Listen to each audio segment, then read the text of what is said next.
Hello friends, कैसे हैं आप लोग। एक बार फिर से स्वागत है आपका अपने चैनल में। आज हम बात करने वाले हैं संसदीय समिति से रिलेटेड महत्वपूर्ण प्रश्नों के बारे में।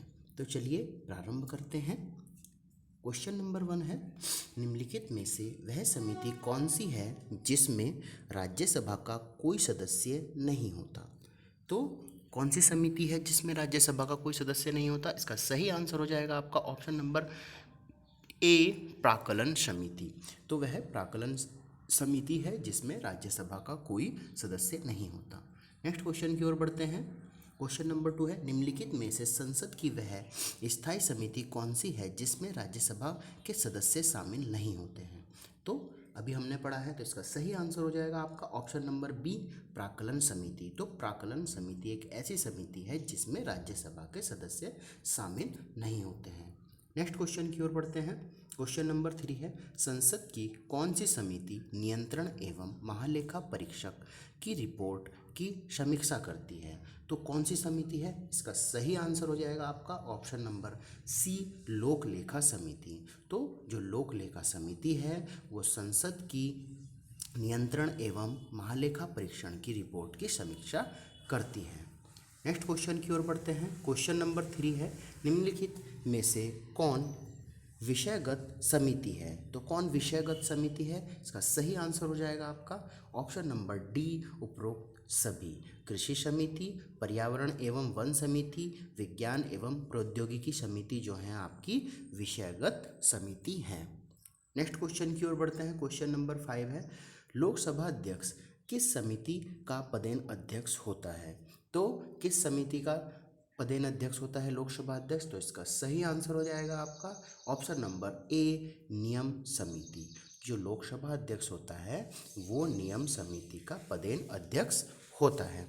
नेक्स्ट क्वेश्चन की ओर बढ़ते हैं। क्वेश्चन नंबर 6 है, लोक लेखा समिति अपनी रिपोर्ट किसे सौंपती है। तो लोक लेखा समिति अपनी रिपोर्ट किसे सौंपती है, इसका सही आंसर हो जाएगा आपका ऑप्शन नंबर बी, लोकसभा अध्यक्ष को। तो लोक लेखा जो समिति है वो अपनी रिपोर्ट लोकसभा अध्यक्ष को सौंपती है। नेक्स्ट क्वेश्चन की ओर बढ़ते हैं। क्वेश्चन नंबर 7 है, निम्न में से कौन सा सार्वजनिक व्यय पर संसदीय नियंत्रण का अंग नहीं है। तो कौन सा सार्वजनिक व्यय पर संसदीय नियंत्रण का अंग नहीं है, इसका सही आंसर हो जाएगा आपका ऑप्शन नंबर सी, भारत का नियंत्रण एवं महालेखा। जो भारत का नियंत्रण एवं महालेखा व्यय पर जो है संसदीय नियंत्रण का अंग नहीं है। नेक्स्ट क्वेश्चन की ओर बढ़ते हैं। क्वेश्चन नंबर 8 है, भारत के महानियंत्रक और महालेखा परीक्षक किसके लिए एक मित्र दार्शनिक और मार्गदर्शन के रूप में कार्य करते हैं। तो किसके लिए काम करते हैं एक मित्र और मार्गदर्शन के लिए, भारत के महानियंत्रक और महालेखा परीक्षक। इसका सही आंसर हो जाएगा आपका ऑप्शन नंबर डी, लोक लेखा समिति। तो ये लोक लेखा समिति के मित्र और मार्गदर्शक होते हैं। ठीक है, नेक्स्ट क्वेश्चन की ओर बढ़ते हैं। क्वेश्चन नंबर 9 है, भारत के नियंत्रण एवं महालेखा परीक्षक द्वारा प्रस्तुत प्रतिवेदन के आधार पर कौन समिति कार्य करती है।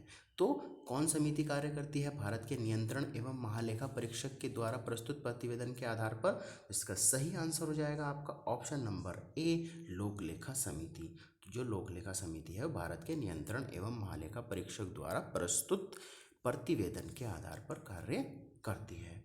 नेक्स्ट क्वेश्चन की ओर बढ़ते हैं। क्वेश्चन नंबर 10 है, परंपरा के अनुसार निम्न में से किस समिति के अध्यक्ष पद पर विरोधी दल के संसद सदस्य को नियुक्त किया जाता है। तो ये एक परंपरा है कि जो विरोधी दल के संसदीय सदस्य हैं उन्हीं को नियुक्त किया जाएगा अध्यक्ष पद पर।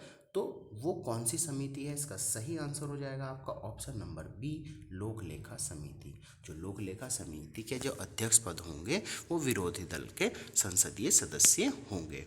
नेक्स्ट क्वेश्चन की ओर बढ़ते हैं। क्वेश्चन नंबर 11 है कि संसदीय समिति को प्राक्कलन समिति की जुड़वा बहन कहा जाता है। तो इसका सही आंसर हो जाएगा आपका ऑप्शन नंबर सी, लोक लेखा समिति।